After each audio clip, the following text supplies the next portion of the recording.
السلام علیکم ورحمۃ اللہ وبرکاتہ۔ الحمد للہ رب العالمین والعاقبۃ للمتقین والصلاة والسلام علی اشرف الانبیاء والمرسلین نبینا وحبیبنا وقدوتنا محمد بن عبد اللہ وعلی آلہ وصحبہ اجمعین، اما بعد۔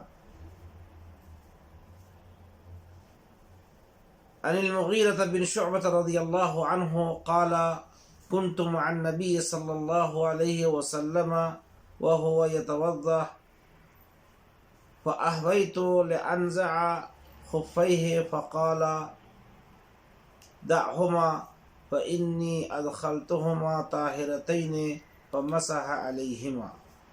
رواہ البخاری و مسلم۔ معزز سامعین، میرے دینی بھائیوں،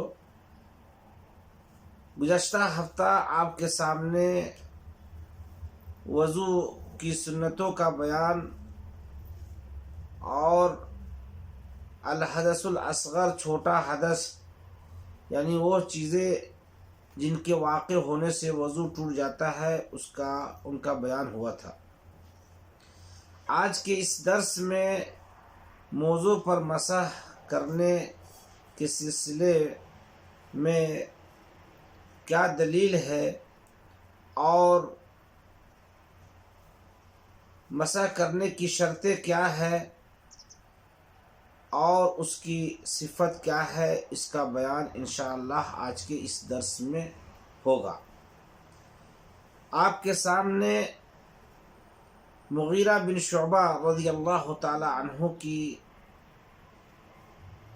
ایک حدیث بیان کی گئی ہے، جس میں وہ کہتے ہیں کہ میں نبی کریم صلی اللہ علیہ وسلم کے ساتھ تھا تو آپ صلی اللہ علیہ وسلم وضو کرنے لگے، لہٰذا میں جھکا تاکہ آپ صلی اللہ علیہ وسلم کے دونوں موزوں کو پیر سے نکال دوں۔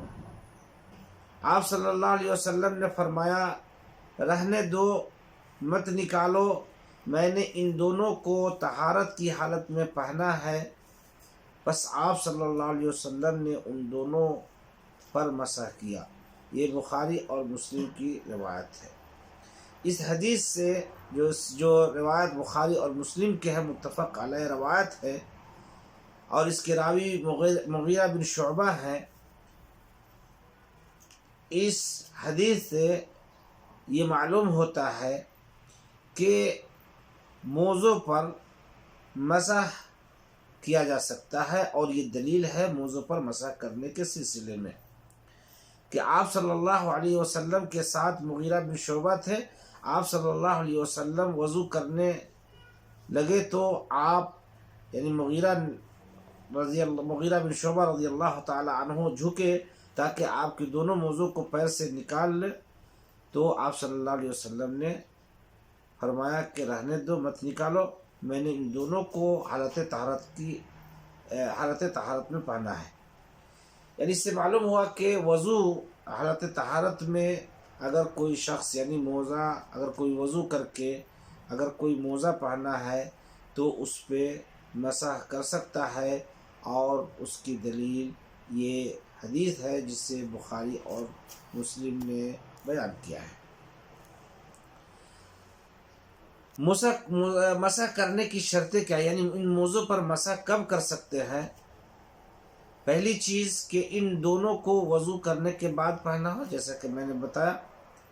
دوسری چیز کہ نجاست سے یہ دونوں پاک اور طاہر ہو، یعنی دونوں موزے۔ تیسری چیز کہ شریعت میں مسح کے لیے جو وقت محدد کر دیا گیا ہے اس سے تجاوز نہ کرے، یہ تیسری شرط ہے۔ یعنی یہ تین شرطیں ہوئی کہ اگر آپ موزے پر مسح کرنا چاہتے ہیں تو ضروری ہے کہ ان دونوں کو وضو کرنے کے بعد پہنا ہو، نجاست سے یہ دونوں پاک اور طاہر ہوں، یعنی موزے۔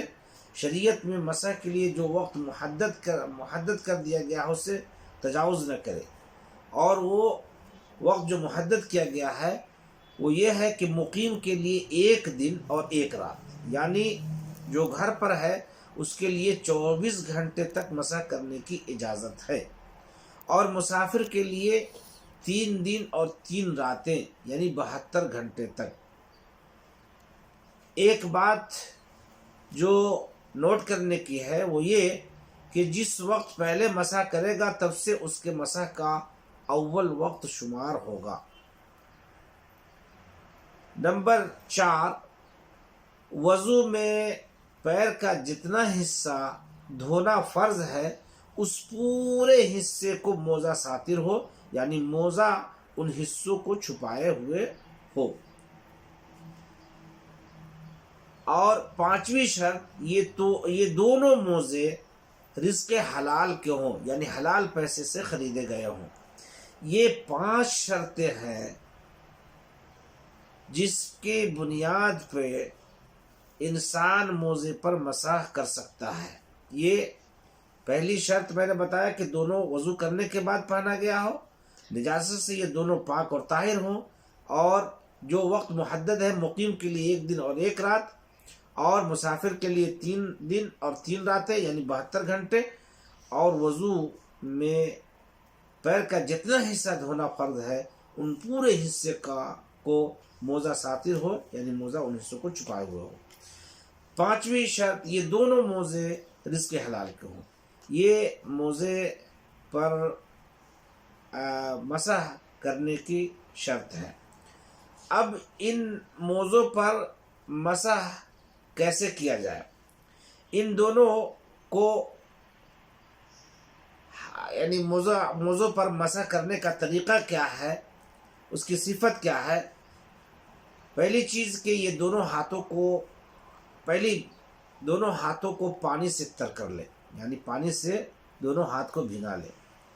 پیر کے بالائی یعنی اوپری حصے پر ہاتھ کو پھیرے، یعنی پیر کے انگلیوں کے آخری سرے سے شروع کرے اور پنڈلی کی ابتدائی تک لائے۔ یہ صرف ایک مرتبہ دونوں پیر پر کرنا ہے۔ تیسری چیز کہ دائیں ہاتھ سے دائیں قدم پر اور بائیں ہاتھ سے بائیں قدم پر مسح کرے۔ جو چیزیں مسح کو روک دیتی ہیں وہ یہ ہے، یعنی وہ چیزیں اگر واقع ہو گئی تو مسح کرنا ختم ہو جاتا ہے۔ پہلی چیز کہ موزوں کو پیر سے نکال لینا، دوسری کہ غسل کا واجب ہونا جیسے کہ منی کا نکلنا یا بستری کرنا، تیسری چیز مسح کا جو وقت مقرر ہے اس کا ختم ہونا۔ تو یہ مسح سے متعلق جو ضروری معلومات تھی اسے آپ کے سامنے بیان کیا گیا۔ تو آج کے درس میں موضوع پر مسح کرنے کے سلسلے میں دلیل اور ان کی شرطیں اور مسح کیسے کیا جائے اور جو چیزیں مسح کو روک دیتی ہے اس کا بیان ہوا ہے۔ انشاءاللہ اگلے درس میں غسل اور جن چیزوں سے غسل واجب ہوتا ہے اس کا بیان آپ کے سامنے کیا جائے گا۔ وصلی اللہ علی نبینا محمد وعلی آلہ وصحبہ اجمعین۔